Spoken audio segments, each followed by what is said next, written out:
আসসালামু আলাইকুম। দই বানানো যে এত পানির মতো সহজ সেটা আমার এই ভিডিও না দেখলে বুঝতেই পারবেন না।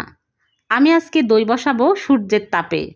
যে তাপদাহ চলছে, খুবই অল্প সময়ে দই জমবে। না দেখলে বিশ্বাসই হবে না। চলুন তাহলে দেখে নিন। দই বানাবো এর জন্য চুলায় প্যানে নিয়েছি 1 লিটার লিকুইড দুধ। এখন আমি অনবরত নেড়েচেড়ে দুধটাকে জাল করে ঘন করে নিব। চুলার পাশে দাঁড়িয়ে থেকে অনবরত নেড়েচেড়ে নিতে হবে, তাছাড়া কিন্তু তলায় লেগে যাবে। 1 লিটার দুধকে জাল করে আমি 3 পোয়া করে নিব।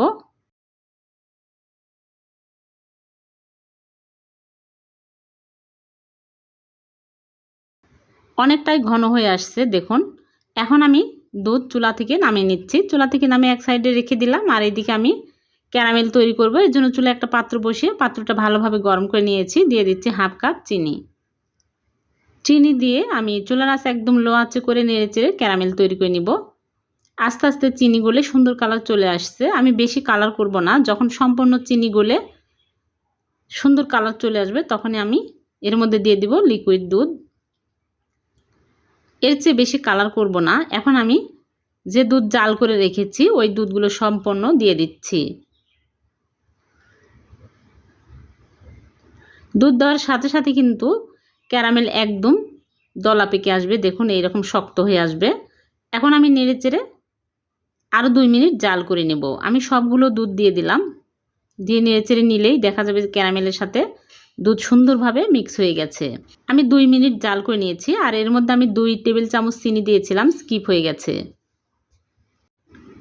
এখন চুলা থেকে নামিয়ে নেড়েচেড়ে হালকা কুসুম করে নিব।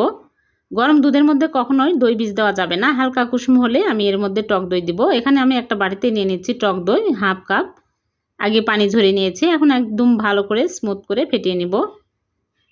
লিকুইড দুধ দিয়ে আমি এখন হালকা কুসুম আছে, লিকুইড দুধ দিয়ে ভালো করে একদম স্মুথ করে ফেটিয়ে নিতে হবে।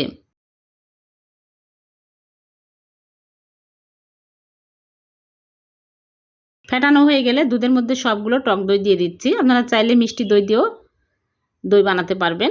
এখন ভালো করে মিক্স করে নেব। তারপর এখানে আমি 1 টাইম কাপ নিয়েছি, এই কাপে দই জমাবো। এই কাপে খুব তাড়াতাড়ি দই সেট হয়। এখন আমি এই কাপগুলোতে সবগুলো দুধ তুলে নিচ্ছি। যে কোনো পাত্রে এই দই সেট করা যাবে, কিন্তু বড় পাত্রে একটু সময় বেশি লাগে, আর এই রকম কাপ হলে খুব তাড়াতাড়ি হয়ে যায়। এখন আমি ছাদের উপরে রেখে দিব 1 ঘন্টা। আগেই প্যান আমি 5 মিনিট আগে রেখে দিয়েছি। প্যানটা খুব গরম হয়ে গেছে। এখন আমি এই প্যানের মধ্যে একটা একটা করে দইয়ের কাপ বসিয়ে দিচ্ছি। দিয়ে আমি ঢেকে রেখে দিব 1 ঘন্টা। 1 ঘন্টা পর আমি আপনাদেরকে দেখাবো। ফিরে আসলাম 1 ঘন্টা পর। এখন আমি ঢাকনা খুলে আপনাদেরকে দেখাচ্ছি কত সুন্দরভাবে দই সেট হয়েছে। উপর করলেও পড়ছে না, অনেক সুন্দরভাবে দই সেট হয়েছে দেখুন। এখন আমি এই দই নর্মাল ফ্রিজে রেখে দেব ঠান্ডা হওয়া পর্যন্ত। এখন খুবই গরম, গরম দই খেতে ভালো লাগে না। ঠান্ডা হলে বের করে আপনাদেরকে দেখাবো। নর্মাল ফ্রিজ থেকে আমি বের করে নিয়ে আসলাম। এখন আপনাদেরকে কেটে দেখাচ্ছি কতটা মজার হয়েছে দই।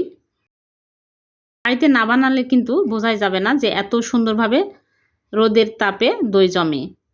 আমি এখন কেটে দেখাচ্ছি, একদম পারফেক্ট হয়েছে। ভালো লাগলে লাইক কমেন্টও বেশি বেশি শেয়ার করবেন। আবার দেখা হবে। আল্লাহ হাফেজ।